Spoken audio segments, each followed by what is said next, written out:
এখন দ্বিতীয় পক্ষ থেকে আপনারা কিরকম লাইফ নাই আপনারা বুঝাইতেন।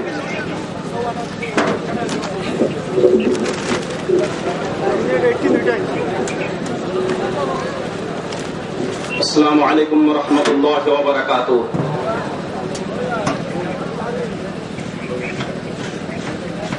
ইন আত্তাবিউ ইল্লা মা ইউহা ইলাইহি। সূরাতুল আনআম সূরা নম্বর 6 আয়াত নম্বর 50, সূরা ইউনূস সূরা নম্বর 10 আয়াত নম্বর 15, সূরাতুল আহকাফ সূরা নম্বর 46 আয়াত নম্বর 9। আল্লাহ তাআলা মুহাম্মদ সাল্লাল্লাহু আলাইহি ওয়াসাল্লামকে বলেছেন যে আপনি বলে দিন একমাত্র আমি ওহীর আনুগত্য করি। সূরাতুল আরাফ সূরা নম্বর 7 আয়াত নম্বর 3 আল্লাহ তাআলা বলেছেন ইত্তাবিউ মা উনজিলা ইলাইকুম মির রাব্বিকুম ওয়া লা তাত্তাবিউ মিন দুনিহি আউলিয়া। তোমাদের পালনকর্তার পক্ষ থেকে তোমাদের কাছে যা অবতীর্ণ হয়েছে একমাত্র তার আনুগত্য করো। এত ব্যতীত তোমরা তোমাদের প্রিয় আল্লাহ তাআলাকে বাদ দিয়ে তোমরা তোমাদের প্রিয়জনদের অনুসরণ করো না। সূরাতুল আরাফ সূরা নম্বর 7 আয়াত নম্বর 3। ভাই তাকলিদ করা যাবে না। পবিত্র কোরআনে একাধিক আয়াত আছে, সময়কে সম্মুখে রেখে আমি শুধু কোরআনের দলিল আপনারা দিয়ে যাচ্ছি, আপনারা নোট করতে থাকুন। সূরা নিসা সূরা নম্বর 4 আয়াত নম্বর 65, সূরাতুল আহজাব সূরা নম্বর 33 আয়াত নম্বর 36। এনারা তাকলিদের ব্যাপারে জিজ্ঞেস করতে এসেছেন এবং খেয়ালি কথা বলেছেন এবং জায়েজ এই কথাটা কৌশলে করছেন যে তাকলিদ জায়েজ। ভাই তাহাজ্জুদের নামাজ হচ্ছে মুস্তাহাব। কি বলছেন? তাহাজ্জুদের নামাজ, কেউ যদি তাহাজ্জুদের নামাজ না পড়ে পাপী হবে, কেউ পাপী হবে না। দারুল উলুম দেওবন্দের শিক্ষক হুজ্জাতুল্লাহ বালিগ আশ-শাহ লিখেছেন রাহমাতুল্লাহি ওয়াসিয়া, সাঈদ আহমদ পালানপুরি 740 থেকে 745 পর্যন্ত এক এক করে কয়েকজন মুফতিদের কথা উল্লেখ করেছেন। আহলে হাদিস যেহেতু এই যুগে 4টা মাযহাবের মধ্যে কোনো মাযহাবের মধ্যে নেই, বাহার বাইরে, এই জন্য এরা দোজখী জাহান্নামী পথভ্রষ্ট। মাওদুদি জামাতও যেহেতু কোনো একটা মাযহাবে তাকলিদের সাক্ষী তাকলিদের সাক্ষীর অনুসরণ করে না, এই জন্য জাহান্নামী দোজখী গোমরাহ পথভ্রষ্ট। ভাই জামাতে ইসলামী পথভ্রষ্ট, আহলে সুন্নাত ওয়াল আহলে হাদিস যারা আল্লাহ রাসূল সাল্লাল্লাহু আলাইহি ওয়াসাল্লামের যুগে সাহাবায়ে কিরামদের যুগে আকীদা এবং ফুরুআ, আকীদা এবং মাসলা মাসাইল সমস্ত ক্ষেত্রে কোরআন এবং হাদিস মেনে চলে, তারা জাহান্নামী এবং পথভ্রষ্ট। ইনারা বলছেন আমরা আকীদাতে মুকাল্লিদ নয়। কেন কথাটা বললেন? রদ্দুল মুহতার প্রথম খণ্ড 36 নম্বর পৃষ্ঠা ইনারা এখানে বলেন আকীদাতে নয়। কেন বললেন? আসলে আকীদাতে ইনারা মাতুরিদি, আশারি, ইমাম আহমদ ইবনে হাম্বল, ইমাম শাফি, ইমাম মালিক, মদিনাবাসী সাহাবায়ে কিরামদের আকীদা মানেন না। এজন্য এই আকীদাতে নিজেদেরকে আলাদা করছেন যে আকীদাতে তাকলিদ করা যাবে না। ভাই সকল আকীদার যে ব্যাখ্যায় আকীদার যে তারিফ করেছেন, কোরআন হাদিস যখন না পাওয়া যাবে তখন সেই কথাটা মানা যায়। সেই কথাটাও খুব ভালোভাবে শুনে নেন। দারুল উলুম দেওবন্দের শিক্ষক মাহমুদুল হাসান খান তিনি খিয়ারে মজলিসের ব্যাপারে লিখছেন। এই বিষয়ে অনেক আলোচনা করা হয়েছে। প্রথম একটা বিষয় এখানে জানেন, খিয়ারে মজলিসের ব্যাপারে বুখারী, মুসলিম, তিরমিজি বিভিন্ন হাদিস গ্রন্থে হাদিস রয়েছে। খিয়ারে মজলিসের ব্যাপারে আবু হানিফা বলছেন নাজায়েজ, ইমাম শাফি বলছেন নাজায়েজ। এই সম্পর্কে পূর্ণ এক পৃষ্ঠা আলোচনা করছেন। পূর্ণ এক পৃষ্ঠা আলোচনা করার পরে ইমাম আবু হানিফা রাহিমাহুল্লাহর পক্ষে একটাও যার হাদিস উপস্থাপন করতে পারছেন না, শেষে উনি স্বীকার করতে বাধ্য হচ্ছেন। শাহুল্লাহ মুহাদ্দিস দেহলভী রাহিমাহুল্লাহ ইমাম শাফির কথাটাকে প্রাধান্য দিয়েছেন, আমার সেই খবরের কথা বলেছেন। তারপরে এরা কি লিখছেন দেখুন, হক ও ইনসাফের কথা হলো এটাই যে ইমাম শাফির কথাটাই খিয়ারের মজলিসে প্রাধান্যযোগ্য, কিন্তু আমরা যেহেতু মুকাল্লিদ এজন্য আমরা ইমাম আবু হানিফার তাকলিদ করব। অর্থাৎ হাদিস তো জায়েজ, রাসূল সাল্লাল্লাহু আলাইহি ওয়াসাল্লাম জায়েজ বলছেন, ইমাম শাফি জায়েজ বলছেন, কিন্তু আমরা যেহেতু মুকাল্লিদ এজন্য আমরা বলবো না জায়েজ। নাউযুবিল্লাহি মিন যালিক। এরপরে ইমানের দাবিদার ভাই তাকলিদের তারিফ করেননি, স্বয়ং তাদের বই থেকে কি লেখা আছে দেখলেন।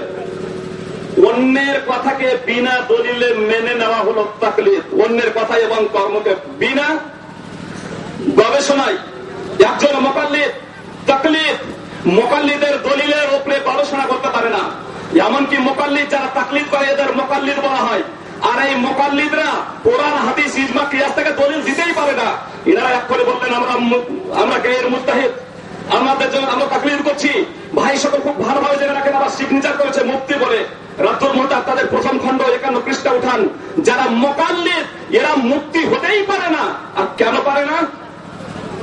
যাবে বায়ানুল ইলম উঠান 140 পৃষ্ঠা দ্বিতীয় খণ্ড, সেখানে লেখা আছে লা ফারকা বাইনা মুকাল্লিদ ওয়া বাহিমা, চতুষ্পদ জন্তু এবং যারা তাকলিদ করে মুকাল্লিদ এদের মধ্যে কোনো পার্থক্য নাই। শুধু তাই নয়, নুরুল আনোয়ার তাদের বই লিখুন, তাদের বইয়ে স্বয়ং লেখা আছে আন্নাহুম কারানাম, চতুষ্পদ জন্তুর মতো। নুরুল আনোয়ারের 224 পৃষ্ঠা যারা তাকলিদ করবে, যারা মুকাল্লিদ এরা হলো চতুষ্পদ জন্তুর মতো। আর আল্লাহ তাআলা তাকলিদ করতে কিভাবে বলবেন? সূরাতুল আরাফ সূরা নম্বর 7 আয়াত নম্বর 179 তে আল্লাহ তাআলা বলেছেন যারা চতুষ্পদ জন্তুর মতো তাদের জন্য আমি জাহান্নাম নির্ধারণ করে রেখেছি। ভাই তাকলিদ জায়েজ হতে পারে না। যে আয়াতটি এতক্ষণ ধরে যত পর্ণদয়ী হয়ে কথা বললেন, একটা কোরআন হাদিসের দলিল পেশ করেন, এই একটা আয়াত পেশ করেছেন, অর্ধেকটা আয়াত পেশ করেছেন, ব্যাখ্যা বিশ্লেষণে বেশি আমি যাচ্ছি না। আয়াতটা আপনারা দেখে নেবেন, সূরা তুন-নাহল সূরা নম্বর 16 আয়াত নম্বর 43 পেশ করেছেন। যারা জানে না, যারা জানে তাদের কাছে জিজ্ঞাসা করবে।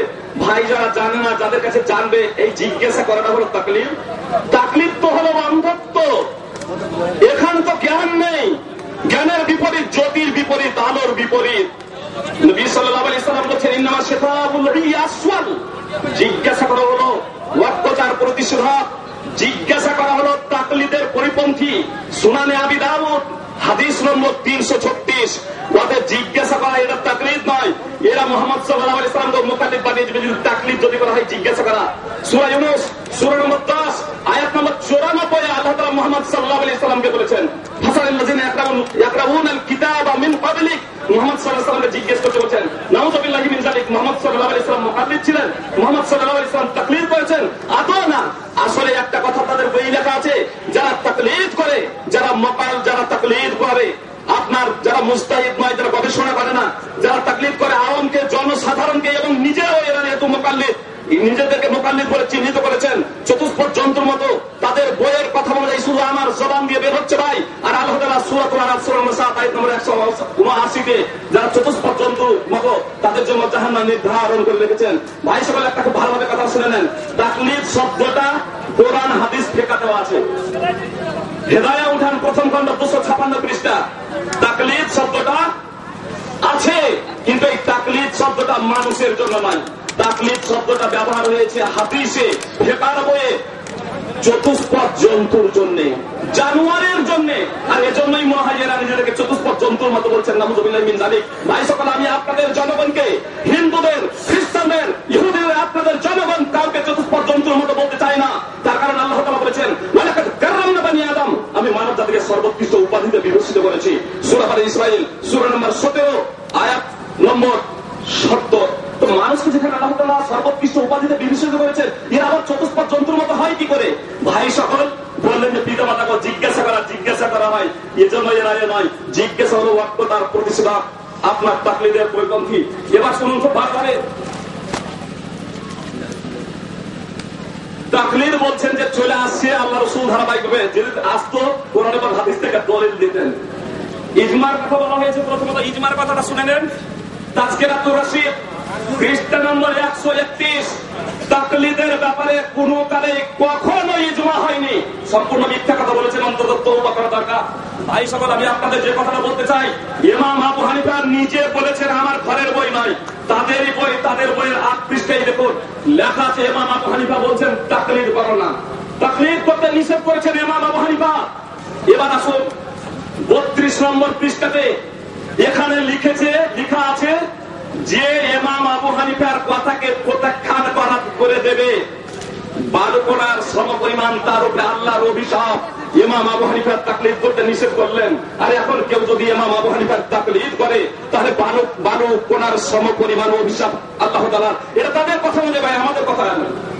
ভাই সকল, কোরআন এবং হাদিস সুস্পষ্ট হয়ে যাওয়ার পরে কারো কথা চলতে পারে না। রাসূলুল্লাহ সাল্লাল্লাহু আলাইহি সাল্লামের পথ থেকে নিয়ে সাহাবায়ে কেরাম, তাবেঈন, তাবেঈন 300 বছর অতিবাহিত হয়ে গেছে। শাহুরুল্লাহ মুহাদ্দিস দেরবে রাহিমাহুল্লাহ হুজ্জাতুল্লাহি বালিগা প্রথম খণ্ড 152 পৃষ্ঠাতে উল্লেখ করেছেন, চতুর্থ শতাব্দীর পূর্বে 4টা মাযহাবের কোনো একটা অনুসরণ করা হতো না, তাকলিদের কোনো অস্তিত্বই ছিল না। আর ইমাম তাহাবী কি বলছেন জানেন? নির্বোধ ব্যক্তি ছাড়া কেউ তাকলিদ করতে পারে?